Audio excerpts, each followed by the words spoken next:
চলার আল্লাহ তৌফিক দান করেন। 10 নম্বর প্রশ্ন, যারা তাবিজ কবজের সাথে যুক্ত তাদের পিছনে সলাৎ হবে কি? তাবিজ কবজ করা শিরক, কিন্তু সাধারণ অবস্থায় ছোট শিরক, শিরক আসগার, কাবিরা গুনাহ। যারা কাবিরা গুনাহে যুক্ত তাদেরকে আমরা ফাসেক, পাপিষ্ট বলবো ইসলামের পরিভাষায়। মুমিনুন ফাসেকুন, মুসলিম মুমিন কিন্তু ফাসেক, পাপিষ্ট, কাবিরা গুনাহে জড়িয়ে রয়েছে, তারা কাফের মুশরিক নয় বড়। সুতরাং তাদের পিছনে সালাত হবে, অপছন্দনীয় ঘৃণার সাথে তাদের পিছনে সালাত হবে। তারা নিযুক্ত হয়ে আছে, মেহরাব দখল করে আছে, ইমামতি দখল করে আছে, বা তাদেরকে আমাদের উপর চাপিয়ে দেওয়া হয়েছে ইমাম হিসাবে, সুতরাং তাদের পিছনে সালাত হবে।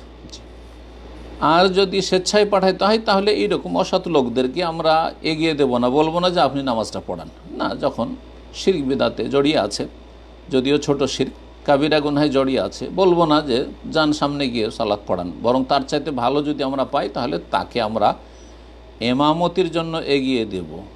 পক্ষান্তরে যদি দেখা যায় সবগুলি একই খুরের, সবগুলি একই রকম, সবগুলি বিদাতি, হ্যাঁ, সবগুলি টাকনা নিচে কাপড়, সবগুলি দাড়ি মুন্ডা, তাহলে তো একজনকে তো যেতেই হবে। জি, একজনকে তো যেতে হবে। সুতরাং তাদের একে অপরের পিছনে ইক্তেদা করতে পারবে, সালাত পড়তে পারবে। বড় যদি শিরক কুফরিতে লিপ্ত থাকে, মুশরিকের পিছনে বড় শিরককারী, মাজারে সেজদা করে, মাজার, অলি আউলিয়া, দাতা বিশ্বাসী, গোস কুতুবে বিশ্বাসী, যে আল্লাহর গোস কুতুবরা সারা পৃথিবী ধারণ করে আছে, তাহলে তাদের পিছনে সালাত হবে না।